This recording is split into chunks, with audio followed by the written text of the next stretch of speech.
Hey, what's going on, dudes and dudettes? This is Pip Surfer with another daily update for the Cowabunga system. Today is Wednesday, November 19th, 2008, and I'm excited. And the reason I'm excited is because I will be getting a brand new puppy in 2 days, so I'm anxious. Me and my wife don't have any kids, so this is kind of like our first child, and we are very excited. Just thought I'd share that little bit of tidbit. But enough about me. I want to go ahead and get right into today's update. But first, let me take a look at some comments from yesterday. Had a lot of comments from you guys. Appreciate all of it. I'm glad to see you guys getting involved.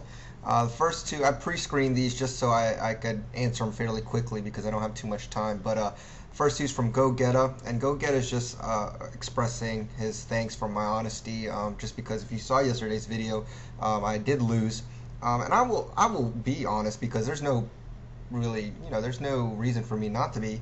And trading, you have to be honest with yourself if you're ever going to make money in the foreign exchange. So I appreciate your comments, Go Getta. And I did realize after the fact that I made a mistake and that yesterday was the 18th, not the 17th. And you can see that my mind is scattered as always. But today is the 19th, and I swear if I make a mistake, somebody call me out on that, and I need to take some extra vitamins or something to stay focused. But appreciate that, Go Getta.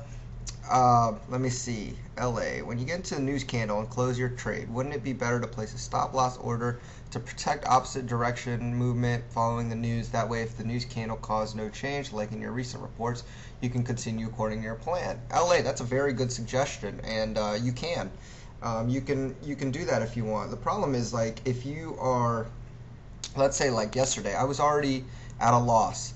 The problem is, where exactly would you determine to put your stop loss?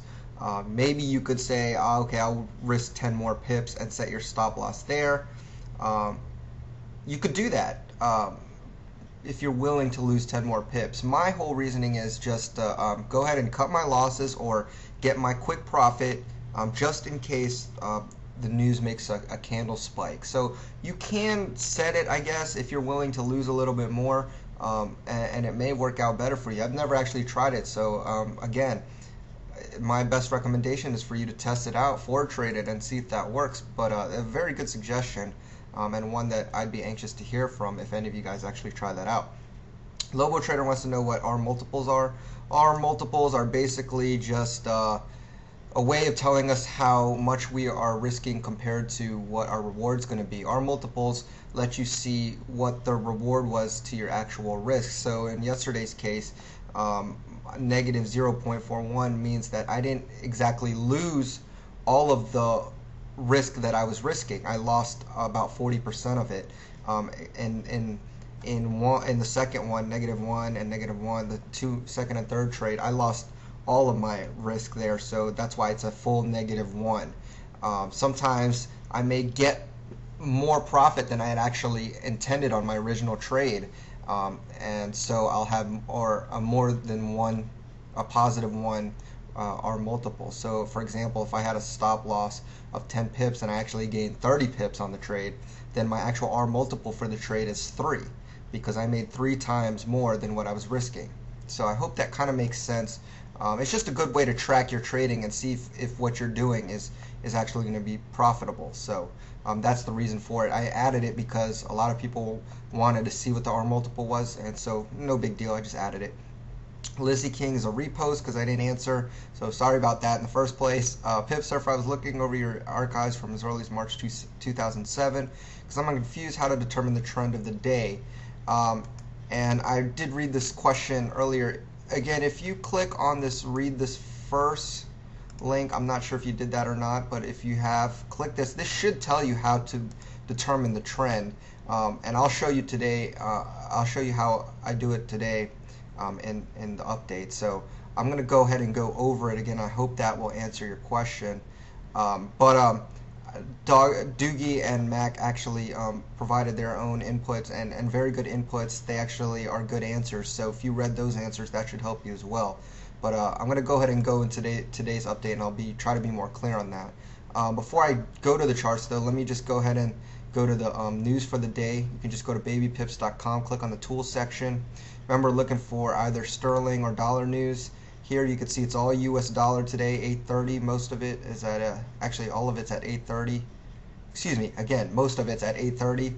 We have housing starts, CPI, core CPI, building permits, and then not until 2 o'clock do we have the FOMC minutes for the dollar. So those 8:30 and 2 p.m. were the time events to watch out for. So now let's just go ahead and go to the charts, and I'll go ahead and go to my 4-hour chart now.